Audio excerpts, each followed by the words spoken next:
Une première bande-annonce de Binan Koko Chikyu Boibu Happy Kiss a été diffusée en début de semaine. Cette nouvelle série de la franchise Binan Koko Chikyu Boibu est une nouvelle fois animée par Studio Comet. Sa diffusion débutera en avril 2018. La production originale Isoneto Matsuotan s'anime avec sa bande-annonce. Cette tranche de vie fantastique du studio Bones mêlant les dragons et les forces d'autodéfense japonaises sera diffusée à partir du 12 avril. Malgré le fait qu'il soit sorti le 24 février dernier au Japon, le film Makia When the Promised Flower Blooms nous dévoile un nouveau trailer. Rappelons que ce long métrage de P.A. Works sortira prochainement en France via l'éditeur All the Anime. Il a été annoncé que Watashi no Ryoku wa Eikinshin Dete Itayone allait avoir le droit à une adaptation animée. Pour le moment, aucune information sur cette version animée du light novel fantastique de Funa n'est connue. Un nouveau visuel clé de la série printanière Amanchu Advance a été diffusé ainsi qu'une nouvelle bande-annonce. Cette seconde saison de l'adaptation du manga de Kozuwe Amano disponible en France chez Kiyun est de nouveau animée par JC Staff. Sa diffusion débutera le 7 avril. Encore du Magical Girl, mais cette fois-ci avec de l'humour puisqu'une seconde bande-annonce de Magical Girl Boy a été mise en ligne. Cette adaptation du manga de Ichoku-sen Mokon, qui est disponible en France chez Akata, est animée par le studio Pierrot Plus et débutera le 2 avril.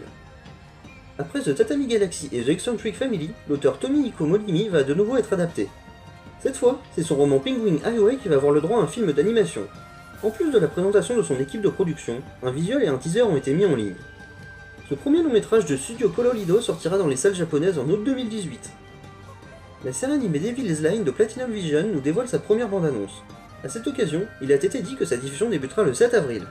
Rappelons que cette œuvre centrée sur des vampires est l'adaptation d'un manga de Ryo Hanada qui est disponible en France aux éditions Kana. Quelques semaines après son annonce, la série humoristique Omae wa Mada Gunma Oshiranai revient dans l'actualité avec un teaser. Cette version animée du manga de Hiroto Ida est animée par le studio Asahi Production. Sa diffusion débutera le 2 avril. Lost Age Conflated Waixos, la quatrième série de la franchise Waixos de JC Staff, nous présente sa bande-annonce et son nouveau visuel clé. La diffusion de cette suite directe de Lost Age Unsighted Waixos débutera le 6 avril prochain. A l'approche des Jeux Olympiques de Tokyo de 2020, les séries animées sportives ne comptent pas être laissées de côté. Dream Team de Takeshi Hinata va ainsi être adapté par le studio Diomedea. Un visuel clé et son équipe de production nous ont été présentés, mais sa période de diffusion n'est pas encore connue. Rappelons qu'il s'agit à l'origine d'un manga sur le basketball disponible en France chez Glénat et qui approche de son 50e volume. Ces derniers jours, la comédie surnaturelle Inamatsuri s'est animée avec sa nouvelle bande-annonce. Cette série sur la vie quotidienne d'un yakuza est une étrange adolescente et produite au sein du studio Phil. Elle sera diffusée à partir du 6 avril prochain. Plus de 3 ans après son annonce, la diffusion de Sword Guide The Animation n'a jamais été aussi proche et sa première bande-annonce vient nous le rappeler. Cette série est animée par Lumpio Studios avec la collaboration de DLE et Production IG. Cette exclusivité Netflix sera mondialement disponible à partir du 23 mars. Un nouveau visuel clé et une bande-annonce de Magical Girl Site ont été mises en ligne ces derniers jours. Cette adaptation du manga éponyme de Kentaro Sato, disponible en France chez Akata, est animée par Production Douai. Sa diffusion débutera le 6 avril au Japon et peu de temps après sur Amazon Prime Video. Dernière annonce de la semaine avec le manga Grand Blue de Kimitake Yoshioka qui va être adapté en série animée par Zilogy. Son équipe de production est d'ores et déjà connue. De plus, un visuel clé et une courte bande-annonce ont été mises en ligne. Cette tranche de vie humoristique dont les événements se déroulent dans une ville côtière sera diffusée lors de l'été 2018.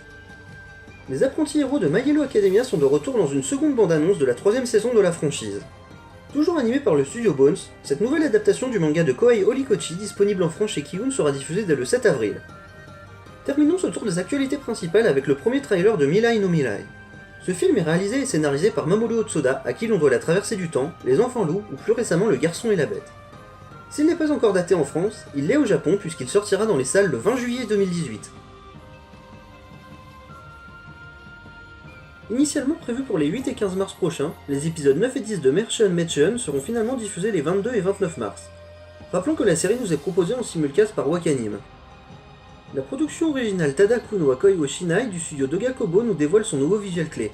Nous apprenons également à cette occasion que sa diffusion débutera le 5 avril. Le 21e film de la franchise Pokémon se voit désormais doté d'un titre, Mina no Monogatari.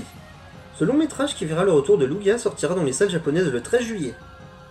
Lors d'un concert dédié à la franchise Senki Zesho Symphogear de Satellite, il a été annoncé que sa 5e série animée sera diffusée à partir d'avril 2019. Prévue depuis son annonce pour commencer au printemps, la série animée Chio-chan no Tsugakuro est finalement repoussée. Pour la découvrir, il faudra donc patienter jusqu'au mois de juillet 2018. La communication autour de Persona 5 The Animation continue avec la mise en ligne d'un nouveau visuel dédié à Makoto Nijima. Rappelons que cette adaptation du RPG éponyme débutera le 7 avril au Japon et en France via Wakanim. Wakanim a annoncé l'arrivée de Negima, le maître magicien, dans son catalogue. Chaque lundi à 17h, 5 épisodes seront mis en ligne. Cette série diffusée au milieu des années 2000 est la préquelle de Yu-Q Holder, diffusée il y a peu chez ce même éditeur. Après Devilman Crybaby, Netflix a lancé cette semaine sa deuxième exclusivité mondiale. Il s'agit de Beat the Beginning. Les 12 épisodes que compose cette œuvre originale de Production IG sont disponibles depuis le 2 mars. C'est maintenant au tour de Crunchyroll de se lancer dans les annonces de simulcast pour ce printemps. L'éditeur nous a donc annoncé l'arrivée dans leur catalogue de la série Magical Girl Boy, adaptation du manga éponyme disponible chez Akata. Merci à tous et à toutes d'avoir regardé cette émission d'Ikotaku consacrée à la Japanimation. Retrouvez-nous également sur les réseaux sociaux ou sur notre site. Quant à nous, on se retrouve la semaine prochaine pour une nouvelle vidéo.